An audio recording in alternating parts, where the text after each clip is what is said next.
Bueno, hemos leído un texto en Filipenses, creo que es bastante conocido.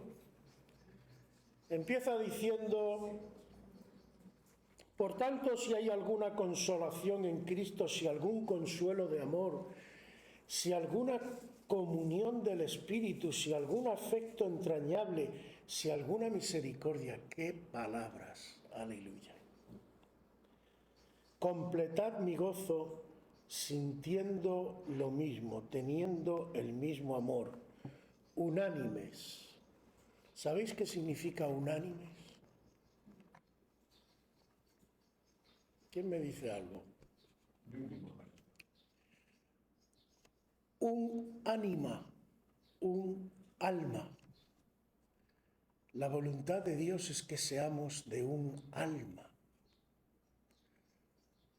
Yo cuando me miro a mí mismo y miro el patio digo, no nos queda nada todavía, madre mía. Pero es lo que Dios quiere, aleluya. Nada hagáis por contienda, no hagáis nada para pelear con los demás.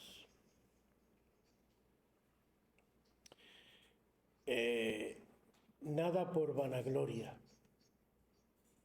Ay, Señor, cuánta piedra de tropiezo es la vanagloria. Antes bien con humildad, estimando cada uno a los demás como superiores a él mismo, no mirando cada uno por lo suyo propio, sino cada cual también por lo de los otros. No solo te mires a ti mismo y a tu necesidad, a tu ego. Fíjate en los demás, fíjate en las necesidades de los demás. Haya pues en vosotros este sentir que hubo también en Cristo Jesús. De momento hasta aquí. Haya en vosotros este sentir que hubo en Cristo Jesús. ¿Y que hubo en Cristo Jesús? ¿Qué pasó con Cristo Jesús?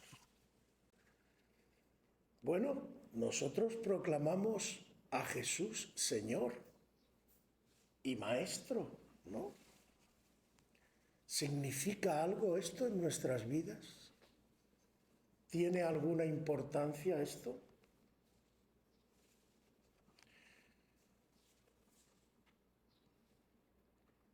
¿Quién es Jesús en nuestras vidas? ¿Qué significa? ¿Qué lugar ocupa?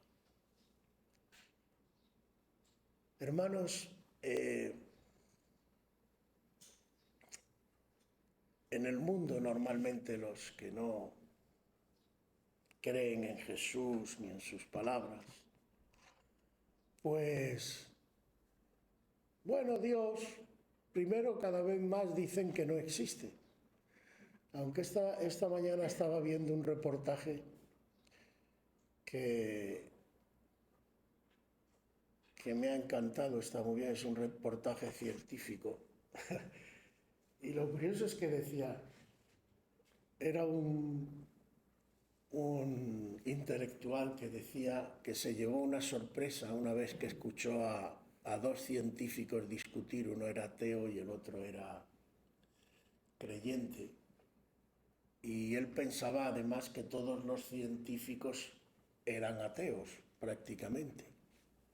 Y se llevó la gran sorpresa cuando a través de esta discusión que tuvieron estos dos, pues le convenció más lo que decía el científico cristiano que el otro. Y además dijo que a través de este descubrió un montón de científicos que son creyentes. Y hay una famosa frase de un científico que dice: el primer contacto con la ciencia, cuando sabes poca ciencia, pues te lleva al ateísmo, a no creer en Dios. Pero cuando empiezas a profundizar y empiezas a meterte de verdad en lo que la evidencia científica te muestra y no en lo que te dicen que muestra, sino en lo que tienes delante de tus ojos, entonces te empiezas a dar cuenta que que o existe Dios o muchas cosas sencillamente no se pueden explicar. No tienen ninguna lógica. Y una pregunta que una vez escuché es, ¿se puede conocer a Dios? Yo creo que hay gente incluso dentro del cristianismo que piensa que a Dios no se le puede conocer. Vamos a leer un texto de Oseas, en el profeta Oseas, capítulo 6 y versículo 6. El primero que lo coja, que me lo lea. Porque misericordia quiero, y no sacrificio, y conocimiento de Dios más que holocaustos. Muy bien. Porque misericordia quiero y no sacrificios, y conocimiento de Dios más que holocaustos. Y concretamente, si cogemos el contexto, ¿a qué se está refiriendo? El contexto es que en aquella época, estamos en el Israel de antes del Señor, cómo se rendía culto al Señor y cómo se hacían las cosas para perdonar pecado y todo esto que se hacía. Se iba al templo, ¿no? Se presentaba un animal, se sacrificaba para que te perdonaran los pecados, ¿no? Esto eran sacrificios y holocaustos. Y fijaos lo que el Señor le dice. Misericordia quiero y no sacrificio. Es decir, tú me puedes venir a mí, es lo mismo, trasladémonos más moderno, trasladémonos a la época actual o hace unos años atrás, porque ahora ya se ha desmadrado tanto la cosa, pero también se puede aplicar, y de hecho lo vamos a aplicar. Pero hace unos años, la famosa frase, uy, ese va a la iglesia, se da mucho golpe de pecho, pero luego no veas cuando sale de la iglesia. ¿A que la habéis escuchado más de una vez? ¿De qué le sirven los golpes de pecho? Pues que como se dé muy fuerte, a lo mejor se parte una costilla, pero para otra cosa no le va a servir. Aleluya. Nosotros a veces pensamos que los evangélicos esto no va con nosotros. Pues sí va. ¿A mí qué me sirve que tú vengas al culto todos los domingos sin faltar? Toque muchas palmas, te emocionen mucho y luego cuando salgas por la puerta, llegas a tu casa a lo mejor y qué sé yo, maltratas a tu mujer, le faltas el respeto a la gente, maltratas si tienes empleado a tus empleados, o te vas con perdón, al puticlub de la esquina y te lías allí con la primera que encuentres. Pero no faltas al culto. O vas detrás, eso sí, hay gente, yo los he conocido, hay gente que no se pierde una de Gigi Ávila, que no se pierde una de Carlos Anacondia, sí, muy bien. Pero, ¿sabéis lo que dice uno de los versículos de la Biblia? ¿Por qué me llamáis Señor, Señor, y no hacéis lo que yo digo? A mí no me sirve nada que tú vengas aquí. Dios ve los corazones y no lo vas a engañar. Yo siempre digo, mira, a los hombres los puedes engañar, ¿vale? También habría que ver si todo el tiempo, pero bueno, a lo mejor los engañas. Si eres muy tonto, te puedes engañar a ti mismo, pero al que nunca vas a poder engañar es a Dios. Dios ve lo que haces hasta en el secreto más, cuando nadie te ve, en la noche y a oscuras. Allí Dios te ve. Entonces, hermanos, lo que Dios le está diciendo aquí al pueblo de Israel es: tú me vienes aquí. En otro sitio Isaías es más claro, dice: este pueblo de labios me honra, pero su corazón está lejos de mí. Y mucho sacrificio, mucho holocausto, mucha parafernalia, mucha ceremonia, pero ¿quién me conoce de verdad? Y alguno dirá: pero se puede conocer a Dios y Dios es un ser, porque esa es otra. Por ejemplo, en España hay más virginianos que cristianos, porque hay mucha gente que va a la Virgen. ¿Por qué? Porque normalmente, no digo que todos, pero en una buena parte de la mentalidad católica, a Dios no se puede llegar directamente. A Dios hay que llegar con intermediario, por eso está todo el santoral, y al final del todo a la que más se busca es a la Virgen, porque la Virgen parece que está más cerca de Dios y de Jesús, y es la que te puede hacer el favor, el enchufe. Los españoles que somos la pera, el enchufe que no falte. A mí me han dicho un montón de veces cuando estaba en el trabajo: tú tienes enchufe con Dios, pídele a Dios por mí. Pero ¿qué concepto de Dios tiene? ¿Qué idea tenemos de Dios? ¿Cómo nos imaginamos a Dios? Ahí entramos en el meollo. Porque nos olvidamos de algo. ¿Sabéis cuál es el primer mandamiento? ¿Quién me lo dice? Y no te harás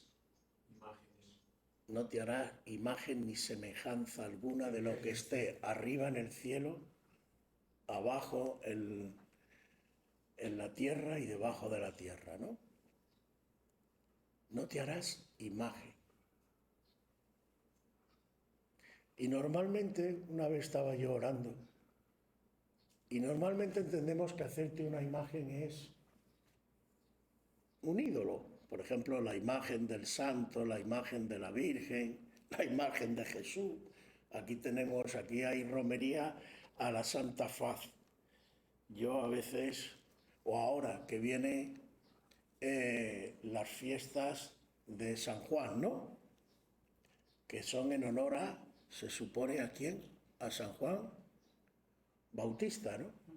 Si el pobre San Juan Bautista despierta de la tumba y ve lo que se hace en su honor, coge y se va otra vez a la tumba. Yo no quiero ver esto. Aleluya. No nos damos cuenta a veces de las barbaridades que hacemos en nombre del Señor o de gente que ha puesto su fe. Porque yo digo una cosa. Por ejemplo, ahora que están las fiestas de San Juan, de todos los que celebran la fiesta de San Juan, ¿cuántos conocen la vida de San Juan? ¿Cuántos lo utilizan como ejemplo? Ahí nos damos cuenta de cuántas cosas, y yo no me cansaré de decíroslo, por lo menos mientras que Dios me dé fuerza: si vienes aquí por hacer el paripé, no vengas. Porque además hay cosas que las encuentras mejor en el mundo. Si vienes aquí, que sea porque Dios te trae, y que sea porque quieres encontrarte no conmigo, sino con el Señor. Que sea de corazón, que sea sincero, porque todo lo demás no te vale para nada. Porque Dios, además, lo dice claro: los verdaderos adoradores, lo cual quiere decir que hay falsos adoradores. Pero hay algunos que son verdaderos. Y los verdaderos adoradores adorarán al Padre ¿cómo? espíritu y verdad. Eso quiere decir que no lo puedes adorar en la carne, ni en cosas que sean de la carne, sino en el Espíritu de Dios, en el Espíritu Santo. Y en verdad no lo puedes adorar en la mentira. Aleluya. Entonces, ¿por qué el Señor dice no te harás imagen? Y claro, nosotros pensamos pues en ese ídolo, en esa cosa. Pero, ¿te puedes hacer una imagen mental de cómo es Dios? ¿A que sí? ¿Y es lícito que te la hagas?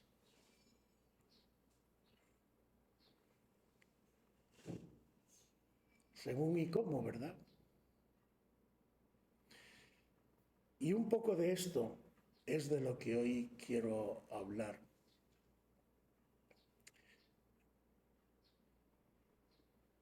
Todos yo creo que tenemos una imagen de cómo, incluso hay quien le dice, pues Dios si fuera bueno no haría esto, no haría lo otro. ¿Por qué? Porque ya Él sabe cómo tiene que ser Dios. Incluso a veces en nosotros en la iglesia, yo creo que más de uno, pues Dios tendría que hacer esto o tendría que hacer lo otro. ¿Qué ocurre, por ejemplo, cuando los apóstoles en el pasaje de la Samaritana le dicen al Señor, dice, Señor, ¿quieres que mandemos que caiga fuego y destruyas a esta gente? Y el Señor les dice, vosotros no sabéis, no tenéis ni idea de qué espíritu sois, a qué espíritu pertenecéis. Yo no he venido a matar gente, yo he venido a salvarla. Mi misión ahora es salvarla. El juicio ya vendrá y se hará a su manera y como mi Padre Celestial haya organizado. Ahí descubrieron algo los apóstoles. Y eso es un poco en lo que me quería centrar hoy. Vamos a ver. Dios mismo te dice que Él quiere que se le conozca. Es más, el sentido de, digamos, todo el ritual que Él mismo a veces ha establecido. En aquella época en Israel estaban los sacrificios que en realidad Dios quería que dejaran los sacrificios sin más. No es eso, yo creo que se entiende. A veces retorcemos las palabras para que la Biblia incluso diga cosas que realmente no dice. ¿Qué pasa, por ejemplo, y los tenemos aquí al lado? No voy a juzgar a nadie, pero por ejemplo con los testigos de Jehová, que ya han cambiado hasta la Biblia que tienen. ¿Por qué? Porque ellos tienen una idea preconcebida. Ellos, por ejemplo, no creen que Jesucristo es Dios. Ellos creen que fue la primera criatura creada por Dios.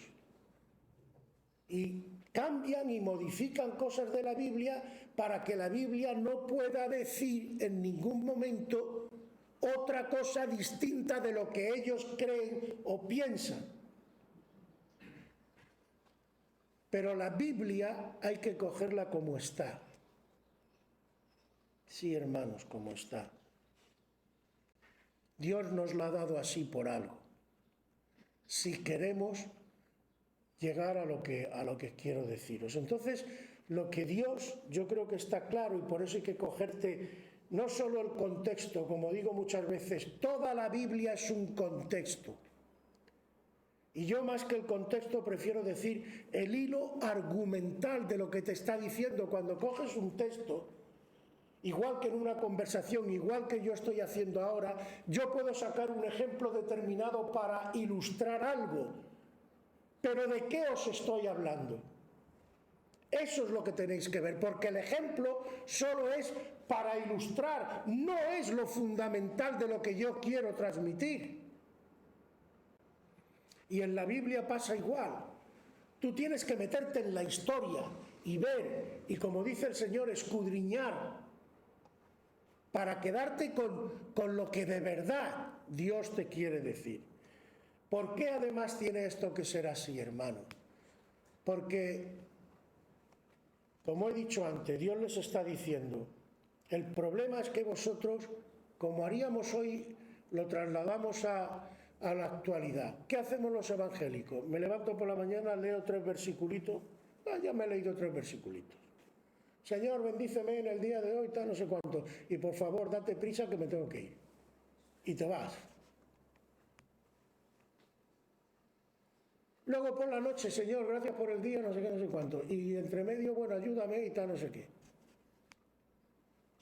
Y a lo mejor te sabes de memoria toda la Biblia, pero no tienes ni idea de lo que significa cada palabra. Eso es religiosidad. Porque la Biblia Dios no nos la ha dado para que la aprendamos de memoria. No. Dios la ha dado para otra cosa que luego veremos.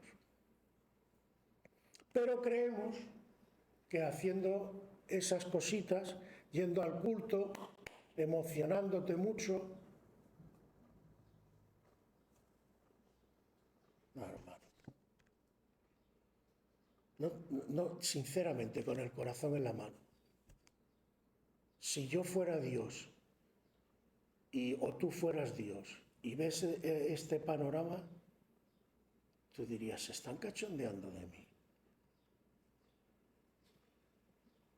Dios es más serio que todo esto. El tema de Dios es un tema, te lo voy a decir claro, de vida o muerte.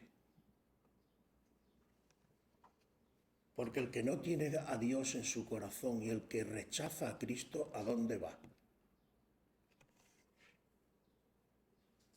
Es un tema muy serio.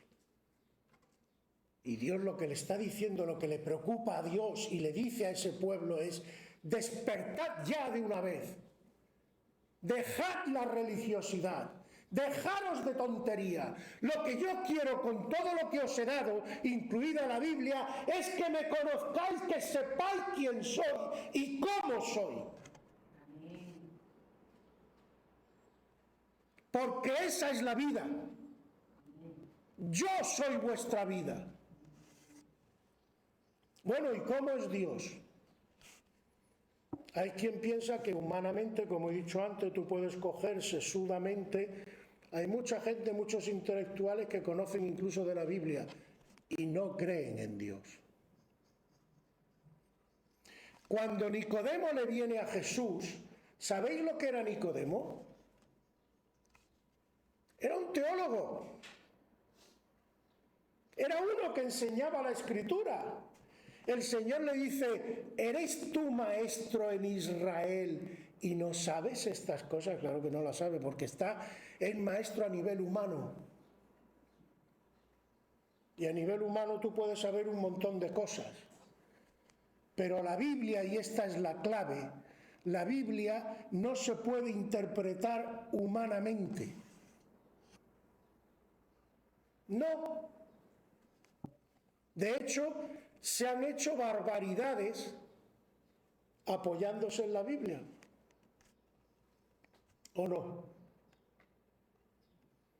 El mismo Señor dice, aún vendrán tiempos en que los que os mataren, le habla a los discípulos, pensarán que lo hacen como servicio a Dios.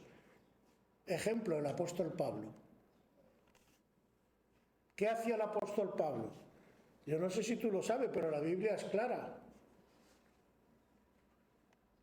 El apóstol Pablo, antes de convertirse, perseguía a los cristianos, los torturaba, porque la Biblia dice, los forzaba, los obligaba a blasfemar, los torturaba y los mataba en el nombre de Dios. Por eso él dice, el Señor viene a salvar a los pecadores, de los cuales yo soy el primero. Él se consideraba vil por lo que había hecho, incluso aunque lo había hecho en ignorancia, pero era consciente. La Biblia tiene un intérprete oficial que se llama Espíritu Santo. Y no me entendáis mal, no digo que no se estudie y que os preparéis y que todo lo que conozcáis es bueno. El apóstol Pablo dice, escudriñadlo todo y retened lo bueno. No estoy diciendo que dejes de estudiar, pero la verdadera revelación no te la da la sabiduría humana, aunque el Espíritu lo utilice. La verdadera revelación te la da el Espíritu de Dios. ¿Cómo sé esto? Bueno, la Biblia se explica sola. ¿Qué le pasa a Pedro cuando el Señor les pregunta a los discípulos, ¿y vosotros quién decís que soy yo? Y Pedro dice, tú eres el Mesías, el Hijo del Dios viviente. Y entonces Jesús le dice, bienaventurado eres, Pedro, porque has estudiado 3 carreras, te has preparado mucho y has sacado la conclusión correcta. ¿A qué le dice eso? No. ¿Verdad que no? Y Pedro, en nuestro tiempo, ¿cómo lo calificaríamos? Como un tarugo pueblerino, porque era un pescador, más bruto que un arao, con las manos curtidas y... ¿Pero qué le dice el Señor? Bienaventurado eres, Pedro, porque esto no te lo ha revelado carne ni sangre, sino mi Padre que está en los cielos. Hay cosas, hermanos,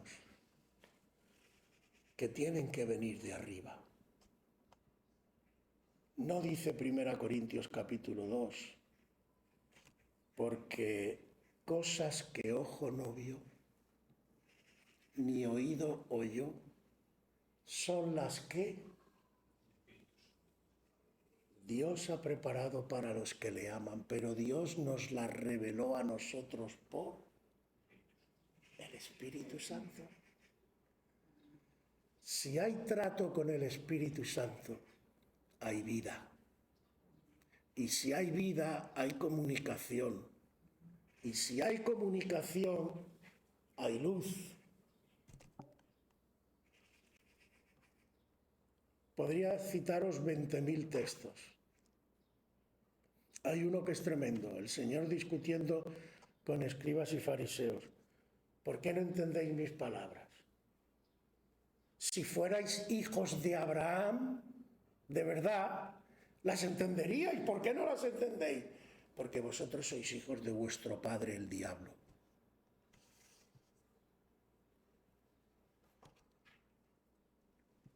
Y el que no conoce de verdad a Cristo, ciertas cosas, como dicen en mi tierra, no las capta. Están ahí. Pero os pongo otro ejemplo para que veáis cómo hay que tomar la Biblia. Claro, llega el teólogo y, como dijo uno una vez, dice, sí, tenemos la ley, pero luego tenemos la jurisprudencia, que quiere decir que la ley yo la tuerzo y juego con ella para que donde dice digo, diga Diego. Y a veces nos pasa. El Señor una vez, hablando con los escribas también, los fariseos, todo esto de las refriegas, fijaos que era con los que más refriegas tenía. Es curioso, se supone que son los que más conocen de Dios y era con los que más... En una ocasión le dice, ahora os voy a preguntar yo, a ver. Venga, pregunta. ¿El Mesías de quién es hijo? Y claro, los otros enseguida, porque como se saben toda la letra también, pues ¿de quién va a ser? Hijo de David. Ah, muy bien. Entonces respondedme, si es hijo de David,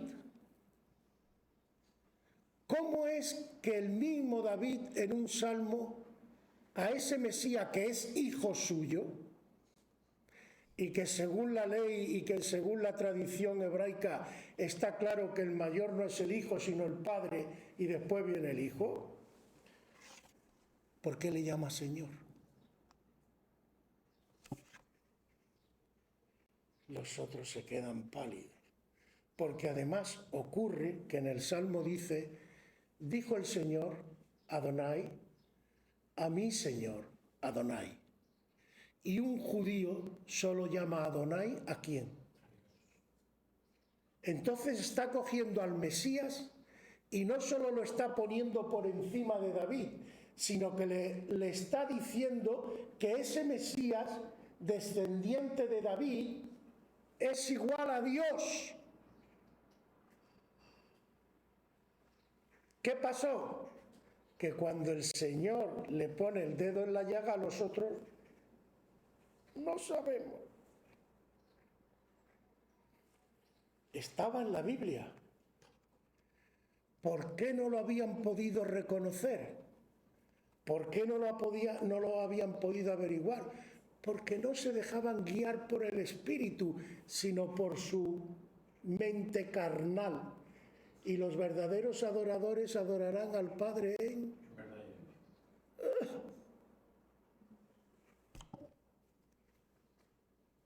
Pero a veces pensamos más. Bueno, a lo que voy porque si no se me hace muy largo el tema. La palabra de Dios es una palabra revelada.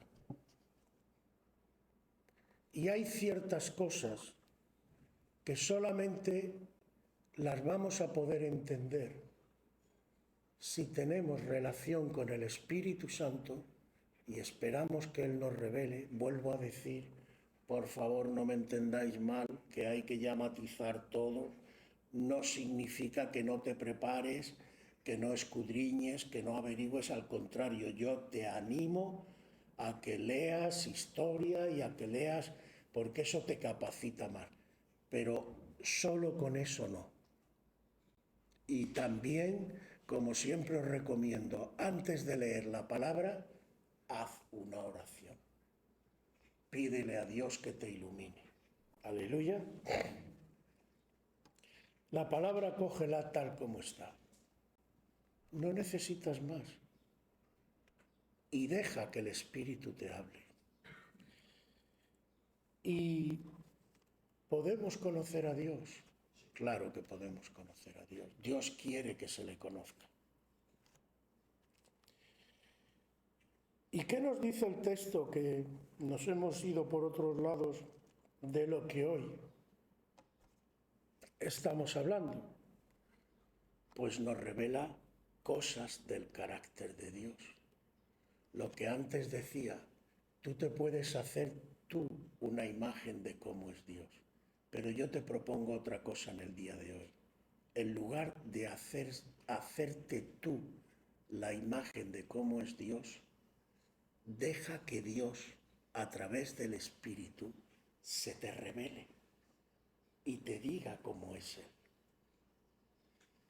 Pero ¿cómo puedo yo estar seguro de que no me equivoco? ¿Tienes la palabra?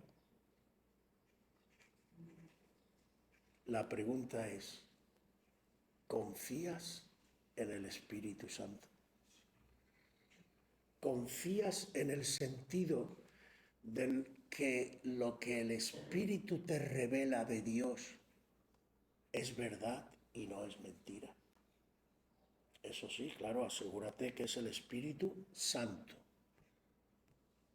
No el espíritu tuyo, el de otro, o lo que es peor, el espíritu del de los cuernos y el rabo.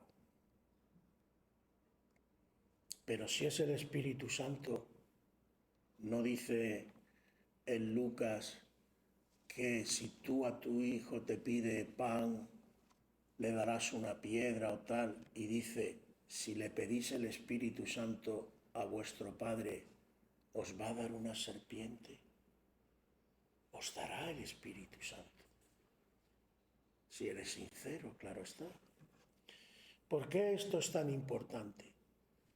Porque la imagen verdadera de Dios está en Cristo. Cristo nos la revela a través del Espíritu y de su palabra.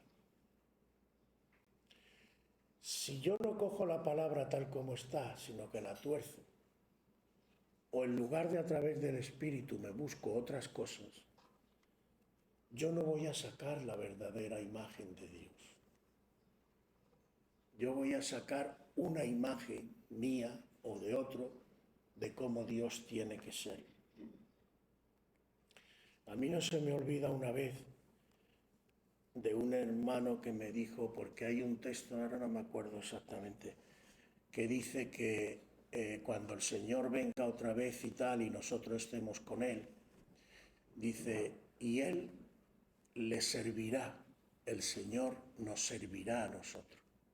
Uy, aquello le sentó a ese hermano, el Señor sirviendo, y me acordé del pasaje donde el Señor le lava los pies a los discípulos y le dice algo importante. Si no me permites, le dice a Pedro, que te lave los pies, no tendrás parte conmigo. Entonces ya Pedro, bueno, pues los pies, lo que quiera, la cabeza, me pone champú, lo que tú quieras. Pero la idea central, hermano, y por eso este tema es tan importante, la idea central es que Pedro, por su contaminación humana mental, no podía aceptar, porque no podía entender que el que es superior a ti, el que es el Señor, se ponga a tus pies, a lavarte los pies, que eso además era una tarea que hacían en aquella época los esclavos. Entonces el Señor se estaba poniendo a nivel de esclavo, y eso él no lo podía aceptar. Y hay muchos, incluso dentro de las iglesias, que ciertas cosas no las aceptan. ¿Por qué? Porque están juzgando, hablemos claro, humanamente, con los patrones del mundo. Pero no es el mismo Señor el que dice, el que quiera ser mayor entre vosotros, ¿qué tendrá que hacer?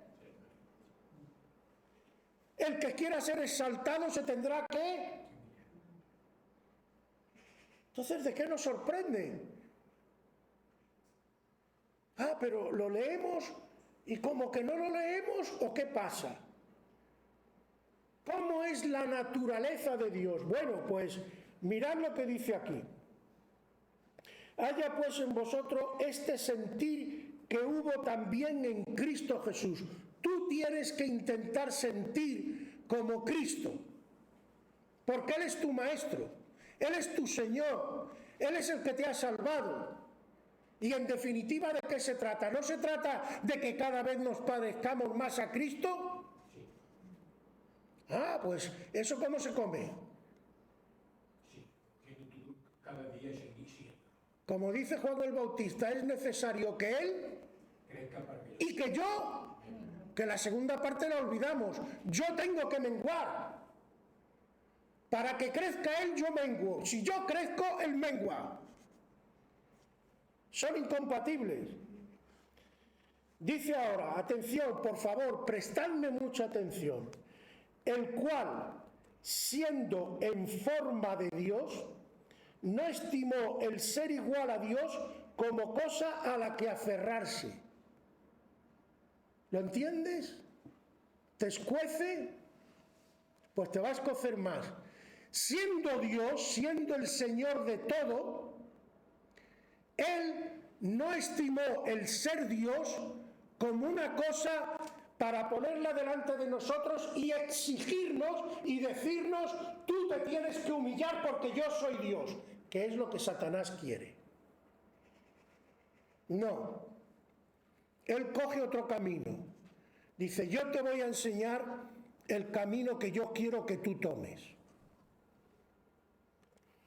sino que se despojó a sí mismo, tomando forma de siervo hecho semejante a los hombres, y estando en la condición de hombre, se humilló a sí mismo, haciéndose obediente hasta la muerte y muerte de cruz.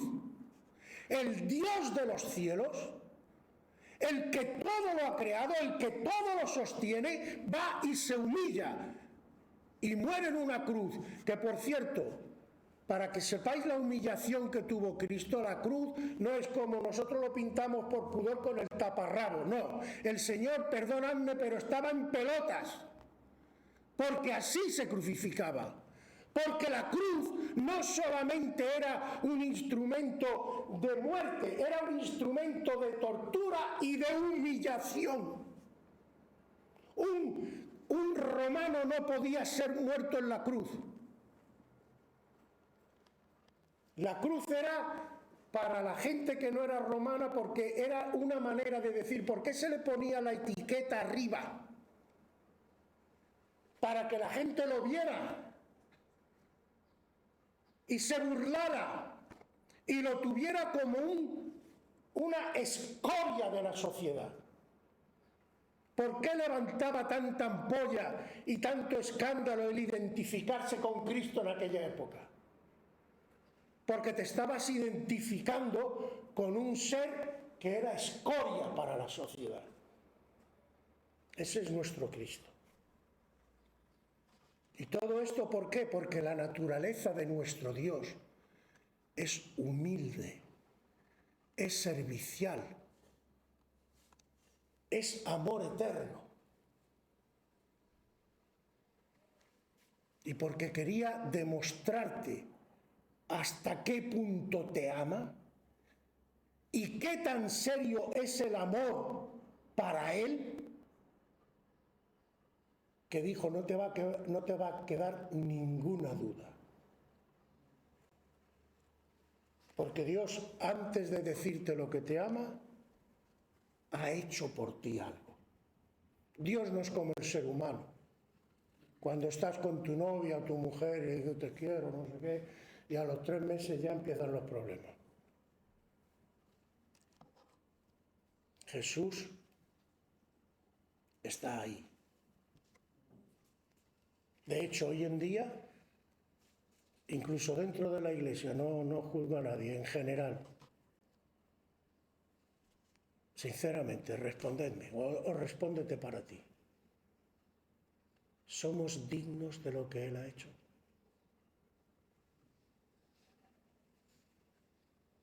¿Y nos da vergüenza, por lo menos? ¿No nos gustaría que nos cambiara Dios de verdad? Porque además te digo más, esto es verdadera gloria.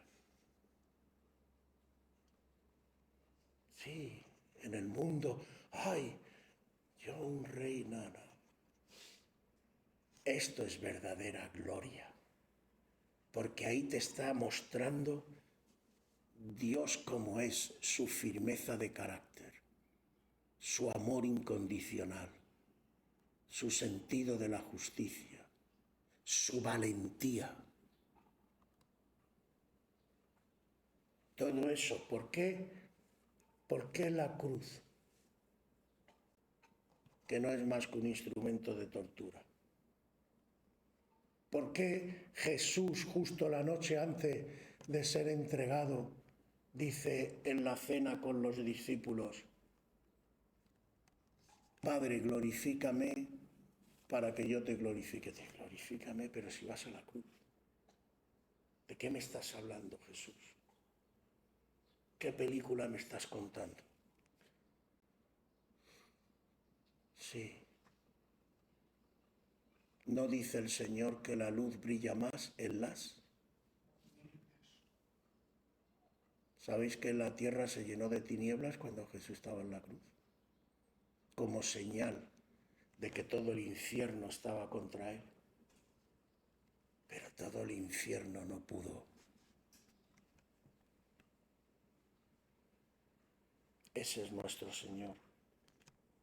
Y muchas más cosas. Pero Él nos dice que tengamos ese sentir que hubo en Cristo Jesús. No, además, hermano, hermana, de verdad, sinceramente, no necesitamos darnos importancia ni pedigrí. ¿Acaso Dios no está contigo? Tú sabes todos esos que se ríen de ti fuera. Este cristiano, te han lavado el cerebro, no sé cuánto, aunque como dijo una vez un hermano a uno, es que mi cerebro necesitaba ser lavado de algunas cosas. Pero, ¿qué más te da la opinión de los hombres? Jesús te ama. Jesús está contigo. Y Jesús te quiere utilizar. Ten paz. Si eso no vale para nada. Mira, todos esos que, como dice el mismo Señor, aunque ganen todo el mundo, de hecho va a salir el famoso anticristo, supongo que ya no le quedará mucho por salir y darse a conocer. ¿Y qué? Se va a apoderar, si no de todo, de casi todo el mundo. ¿Y qué? ¿A dónde va a terminar? ¿Cuál va a ser su fin? Mira lo que te dice aquí. Después de hacerse obediente hasta la muerte y muerte de cruz, por lo cual Dios también le exaltó hasta lo sumo. No hay nadie por encima de Jesús. Y le dio un nombre que es sobre todo nombre, para que en el nombre de Jesús se doble toda rodilla. Lo que pasa es que va a haber una diferencia grande, hermano. Y os digo una cosa, va a ser muy, muy triste y muy doloroso para algunos. Nosotros doblamos la rodilla delante del Señor voluntariamente y dándole gracias. Pero los que no le reconocen la van a tener que doblar igual y haciendo el ridículo. Es decir, esos que hoy a ti te ridiculizan por creer en Dios, van a ser ridiculizados públicamente cuando el Señor venga a juzgar. Además está escrito y profetizado. Le dice al pueblo de Israel, tendrán que reconocer que yo te he amado. Lo van a tener que reconocer. Y imaginaos el ridículo que va a ser para ellos. Se doble toda rodilla de los que están en los cielos y en la tierra y debajo de la tierra. Y toda lengua confiese que Jesucristo es el Señor, para gloria de Dios Padre. Al final, uno por las buenas y otro por las malas, van a tener que hincar la rodilla y tener que reconocer que Jesús es Dios y Señor. Amén.